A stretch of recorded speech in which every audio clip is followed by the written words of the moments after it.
जय माता जी दोस्तों, मैं हूँ अर्चना तिवारी और स्वागत है आप सभी का मेरे चैनल ज्ञान की बात विद अर्चना चिंतामणि में। कैसे हैं आप सभी लोग?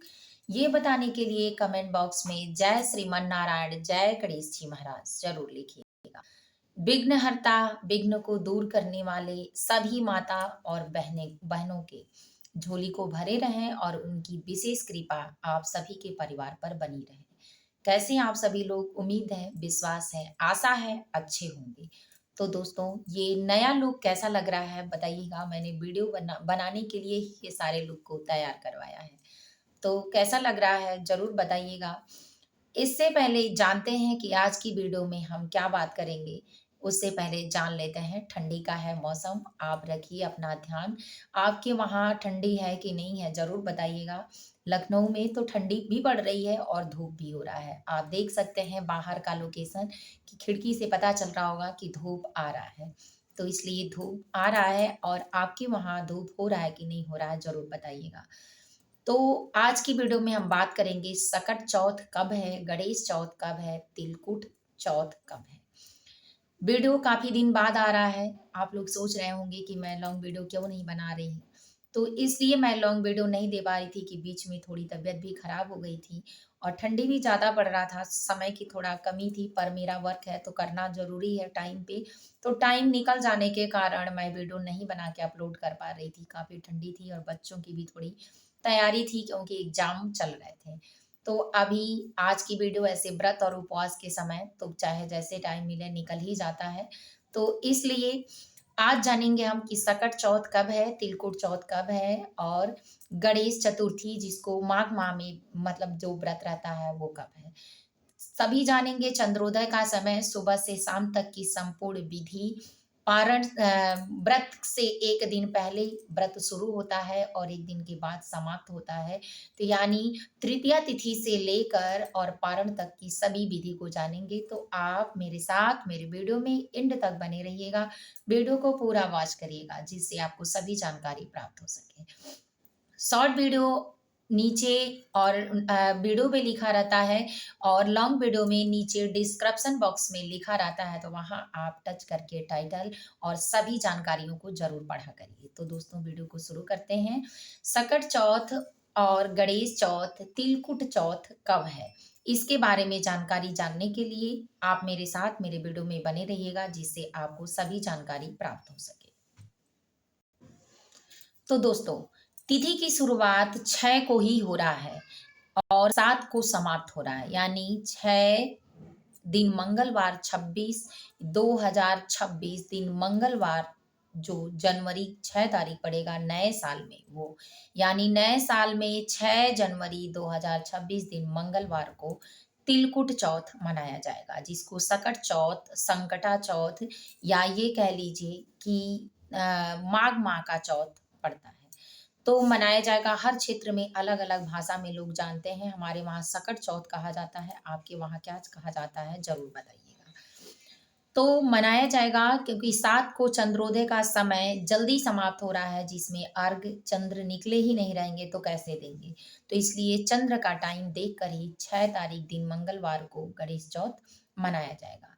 इस दिन इसमें व्रत 1 दिन पहले से शुरू होता है, तो 1 दिन पहले मंगलवार के पहले दिन सोमवार पड़ेगा। तो सभी लोगों का ये सवाल होगा कि सोमवार को सुहागिन औरतों को बाल नहीं धुलना चाहिए तो कैसे धुलेंगे?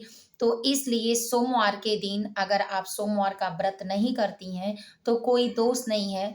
लेकिन अगर आपके मन का भाव है तो आप 1 दिन पहले संडे के दिन धुल लें और सोमवार के दिन किसी साफ गीले तौलिए या गमछे से बाल को पोंछ लें। याद रखें कि आप संडे से जब बाल धुल लें तो इसके बीच में आपको नॉन-वेज वगैरह मत खाएँ जिससे उसका सेवन ना करें और बासी भोजन का, साग का सेवन ना करें। ये चीज़ें नहीं खानी चाहिए। तो न खाएँ, इसके बाद आप सोमवार के दिन आप बाल को पोंछ कर पवित्र हो जाएँगी। और मंगलवार के दिन तिल के पानी से नहाया ही जाता है, तो उसका कोई दोष नहीं होता है। तो आप 1 दिन पहले इस तरह करके अपने आप को फ्रेश रखें और व्रत के लिए तैयार करें। शाम के समय आप भोजन में सब कुछ कर सकती हैं, बस पूजा में लहसुन-प्याज का उपयोग नहीं होता है। जहाँ तक हो सके लहसुन-प्याज खाकर भी व्रत न रहें, लेकिन अगर चलता भी है तो लहसुन-प्याज में कोई दोष और पाप नहीं है। जिस ज़मीन में आलू और इत्यादि सब्जियाँ उगती हैं, उसी में वो भी उगता है। बस इसके बीच में आप संभोग करना और मतलब इत्यादि गलत चीज़ों का खाना बस ये ना करें, आप शुद्धता पर विशेष ध्यान दें। दिन मंगलवार को सुबह जल्दी उठें सूर्योदय से पहले और इस दिन स्नान ध्यान करके गंगा जल का पूरे घर में छिड़काव करें, गंगा जल से स्नान भी किए रहें। अगर आप भूल जाती हैं तो नहाने के बाद भी गंगा जल से छिड़काव अपने शरीर पर करके थोड़ा-सा जल पीकर खुद को पवित्र कर लें। पूजा अपने घर के पूजा मंदिर की साफ-सफाई 1 दिन पहले ही किए रहें या उस दिन भी करके आप व्रत का संकल्प लें, गणेश जी की पूजा करें और पूरा दिन निराजल व्रत रखकर भगवान का, गणेश जी का चिंतन-मनन करें। गणेश जी का मंत्र भी जाप कर सकती हैं और अपने बच्चे का भी मारे-पीटे ना, बिल्कुल ध्यान दें। विशेष तौर पर लाड-प्यार करें, हो सकता है तो अनेक बच्चों को खिलौने, मिठाइयाँ इत्यादि चीज़ों को ज़रूर बाँट लें। ना हो तो अपने बच्चे का ध्यान रखें, कोई बात नहीं, नियम के अनुसार जैसा आपके वहाँ होता हो वैसा देख लें, उसी तरह से करें। फिर आप शाम के समय चंद्रोदय का समय लखनऊ में 9 बजे दिखा रहा है, आपके वहाँ क्या दिखा रहा है? नेट पर ज़रूर सर्च करके देख लें, वैसे 9 बजे के बाद ही चंद्रोदय होता है, शरद मौसम है, तो आप देख लें कि ज़रूरी नहीं है पूरा रात व्रत रहें और चंद्र निकले ही ना। तो इसलिए आपके वहाँ जब टाइम बीत जाए, कुछ समय इंतज़ार करें क्योंकि आधे 1 घंटे बाद तो निकल ही जाते हैं। तो जब निकल जाए दर्शन कर लें, तभी चंद्रोदय को अर्घ देने के बाद पारण करें, ज़्यादा अच्छा है। लेकिन अगर चंद्र दर्शन नहीं होता है और चंद्र नहीं निकलते हैं शरद ऋतु के कारण, तो परेशान मत हों, जब कुछ टाइम बीत जाए 1 घंटे, आधे घंटे, तो समय के बाद आप पारण कर सकती हैं। पारण में शकरकंदी, जो लखनऊ में शकरकंदी बोला जाता है और हमारे गोरखपुर के क्षेत्र में गंजी बोला जाता है। तो आप वो रहता है, तिल और गुड़ की लैया बनी होती है। तिल, गुड़, अदरक प्रसाद में भी होता है, पान का पत्ता, सुपारी होता है, सामग्री में नोट कर लें आप। इसके बाद धूप रहता है, घी का दीपक रहता है और 4 बातियों का दीपक जलता है, यानी 2 बातियाँ लंबी होती हैं, जिसको चारों कोने से रखकर दीपक जलाया जाता है। तो ज़रूर रखें, एक कोई वस्त्र रख लें, मीठा इत्यादि चीज़ें भी आप साफ-सुथरी हों तो चढ़ाया जा सकता है। तो गणेश जी को गणेश पूजन करने के लिए इस सामग्री को इकट्ठा कर लें। भगवान गणेश की प्रिय चीज़ें भी आप चढ़ा सकती हैं अनाज में भी, जैसे लड्डू हुआ, मोदक हुआ, लेकिन आप खाएँ ना इस चीज़ को कि व्रत आपका टूटे ना। इसके लिए शाम के समय अर्घ देने में गाय का कच्चा दूध, पान का पत्ता, सुपारी, एक सिक्का, पीले रंग का सिंदूर इत्यादि चीज़ें, गणेश चालीसा या विघ्नहर्ता जी से संबंधित चालीसा, स्तोत्र पाठ कर लें, आरती कर लें। इसके बाद चंद्रोदय के समय में अर्घ देकर गणेश जी को, चंद्रदेव को अक्षत डालकर गणेश जी को, याद रखें कि नीराजल व्रत है तो आप अक्षत न डालें, अक्षत चढ़ता है, लेकिन अक्षत न डालें क्योंकि नीराजल व्रत में गरुड़ पुराण के अनुसार अक्षत चढ़ाने से हमारे व्रत में मतलब व्रत जो हम करते हैं उसका फल निष्फल हो सकता है। तो इसलिए अक्षत न चढ़ाएँ क्योंकि चंद्रमा का कारक है सफ़ेद चावल, लेकिन निराजल व्रत में नहीं चढ़ाया जाता है, तो आप अन्न का मतलब लेना या चढ़ाना ना करें। प्रसाद में आप भगवान का भोग समझ के चढ़ा सकती हैं, लेकिन उसको ग्रहण नहीं करेंगी, अन्य लोग प्रसाद खाएँगे, आप अगले दिन प्रसाद पा लें। इस तरह से अर्घ देकर भगवान को अपनी पूजा की जो गलती हुई हो उसकी माफ़ी माँग लें, बड़ों का आशीर्वाद लें, बच्चे को लाड-प्यार प्यार से खिलाएँ। इसके बाद पारण में वही चीज़ें जो आप चढ़ाई हैं, खाकर व्रत तोड़ें। ना कि भोजन करें या अन्न का कोई भी चीज़ लें।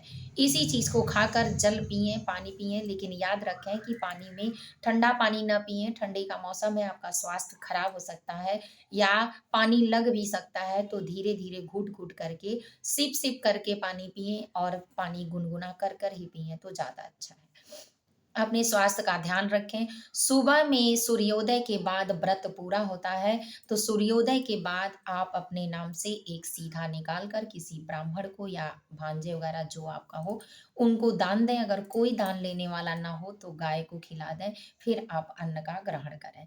तो इस तरह से आपका संपूर्ण व्रत अच्छे से पूरा होता है। भगवान गणेश की अक जी का मतलब आशीर्वाद आपको प्राप्त होता है, आपका परिवार सुखी और समृद्धिशाली बना रहता है। याद रखें कि उस दिन अपने घर की साफ-सफाई विशेष रूप से करें, घर का चद्दर वगैरह जो बिस्तर हो, बेडशीट वगैरह चेंज कर दें, साफ-सफाई का विशेष ध्यान रखें। घर में गंगा जल का छिड़काव भी ज़रूर करें और ग बच्चों को पढ़ने के लिए भी ज़रूर बैठाएँ।